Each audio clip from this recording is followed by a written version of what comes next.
প্রথম কথা হচ্ছে বিএনপি বাংলাদেশের একটি বড় দল।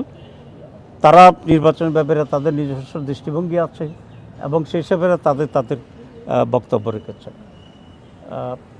আর আমরা যেটা বলেছি যে প্রয়োজনীয় রিফর্মস করে যথাশীঘ্রই সম্ভব নির্বাচন দেওয়ার জন্য, এটাই আমাদের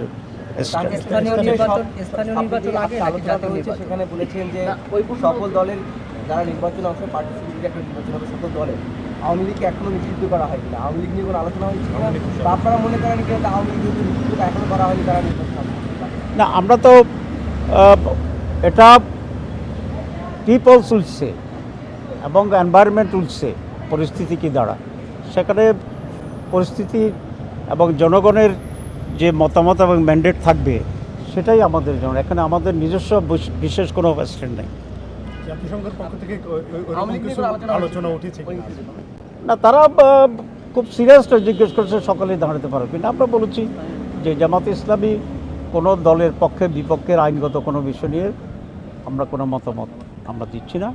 এটা জনগণ উইল ডিসাইড এবং society will decide, environment will decide, situation will decide. এই বিষয়টি আমরা অবজার্ভ করছি।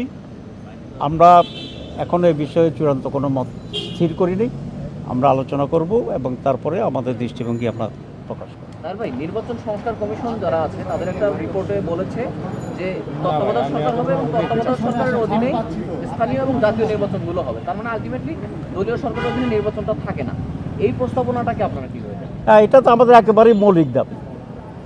আপনার এর আগে যে কেয়ারটেকার সরকারের যে দাবি উত্থাপন তো প্রথমে জামাত ইসলামী করেছে, পরে অন্যান্য দল এটাকে সাপোর্ট দিয়েছে। আমরা এর জন্য আন্দোলন করেছি এবং এটাকে সংবিধানের সংযোজিত হয়েছিল। কিন্তু আনফর্চুনেটলি আওয়ামী লীগ এসে তারাও আন্দোলন করেছিল আমাদের সাথে কেয়ারটেকারের জন্য, নিজের সুবিধার জন্য তারা এটাকে উগ্র করেছে। সুতরাং কেয়ারটেকার সরকারের অধীনে নির্বাচন হইতে হবে, এটা আমাদের মৌলিক দাবি এবং এটাই হইতে হবে। আগামী নির্বাচন কেয়ারটেকার সরকার obviously. Thank you very much.